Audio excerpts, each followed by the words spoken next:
নমস্কার বন্ধুরা, ধৃতিকণা রান্নাঘরে আপনাদের সবাইকে স্বাগত। আজকের রেসিপি হলো বাটা মাছের ঝোল। এই রেসিপিটা আপনারা সকলেই কম বেশি বানিয়েছেন, কিন্তু আমি কিভাবে এই রেসিপিটা রান্না করি সেটাই আপনাদের সাথে শেয়ার করব। আপনারা পুরো ভিডিওটা অবশ্যই দেখবেন। এই রেসিপিটা রান্নার জন্য 4টে এরকম সাইজের বাটা মাছ কেটে ধুয়ে পরিষ্কার করে নিয়েছি। আর নিয়েছি 2টো আলু। আলু দুটো এভাবে টুকরো টুকরো করে বড় করে কেটে নিয়েছি। নিয়েছি পেঁয়াজ কুচি, আদা বাটা, 4টে কাঁচা লঙ্কা চেরা, 2টো টমেটো এবং কিছুটা পরিমাণ ধনেপাতা কুচি। এবার মাছের মধ্যে পরিমাণ মতো লবণ ও পরিমাণ মতো হলুদ গুঁড়ো দিয়ে মাছগুলো ভালোভাবে মাখিয়ে নেব। মাছগুলো মাখানো হয়ে গেছে। এবার কড়াইয়ের মধ্যে পরিমাণ মতো তেল দিয়ে দেব। তেলটা গরম হয়ে গেছে, মাছগুলো এক এক করে গরম তেলের মধ্যে দিয়ে দেব।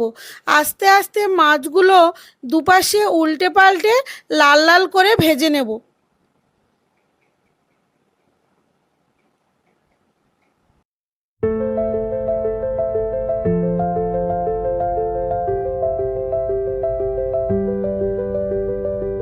মাছগুলো ভালোভাবে লাল লাল করে ভেজে নিয়েছি। এবার একটা পাত্রের মধ্যে তুলে নেব।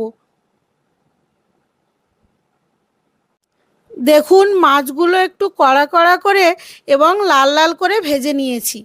আর ওই তেলের মধ্যে আলুগুলো দিয়ে স্বাদ মতো লবণ ও পরিমাণ মতো হলুদ গুঁড়ো দিয়ে ভালোভাবে মিশিয়ে নিয়ে গ্যাসের ফ্লেমটা মাঝারি রেখে 2 মিনিট ভাজতে থাকবো।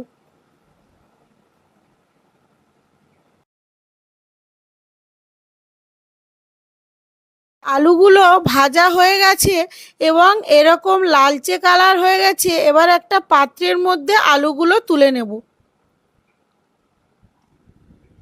আলুগুলো তুলে নেওয়ার পর ওই তেলের মধ্যে দিয়ে দেব কিছুটা পরিমাণ কালো জিরে, 2 টুকরো করে একটা তেজপাতা এবং কেটে রাখা পেঁয়াজ।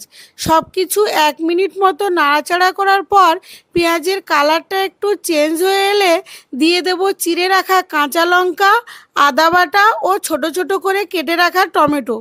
আবার সব কিছু একসঙ্গে নাড়তে থাকবো যতক্ষণ না তেল ছাড়তে শুরু করে মশলা থেকে তেল ছাড়তে শুরু করেছে।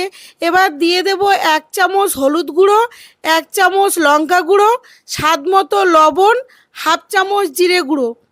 আবার একটু নাড়াচাড়া করে দিয়ে দেব ভেজে রাখা আলু। গ্যাসের ফ্লেমটা মাঝারি রেখে 2 মিনিট ধরে আলুটাকে কষে নেব। আলু মশলার সাথে যত ভালোভাবে কষা হবে তরকারিটা খেতে ততই ভালো লাগবে। এবার পরিমাণ মতো জল দিয়ে একটা পাত্র 5 মিনিটের জন্য ঢাকিয়ে রাখবো, তাহলে আলুগুলো তাড়াতাড়ি সেদ্ধ হয়ে যাবে। 5 মিনিট মতো হয়ে গেছে। এবার ঢাকনাটা খুলে ভেজে রাখা মাছগুলো এক এক করে দিয়ে দেব। মাছগুলো খুন্তি দিয়ে এভাবে ঝোলের মধ্যে দিয়ে দেব, তাহলে মাছগুলো একটু নরমও হবে আর খেতেও ভালো লাগবে। এবার কুচিয়ে রাখা ধনেপাতাটা দিয়ে 1 মিনিট মতো নাড়াচাড়া করে মিশিয়ে নিয়ে তরকারিটা একটু ফুটতে দেব।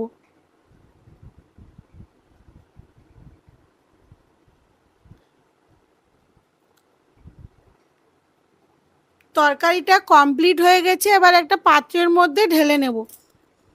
ভিডিওটা যদি ভালো লেগে থাকে তাহলে একটা লাইক করবেন এবং চ্যানেলটিকে সাবস্ক্রাইব করে পাশে থাকবেন। আজকের মতো ভিডিওটা এখানেই শেষ করছি। দেখা হবে পরবর্তী ভিডিওতে।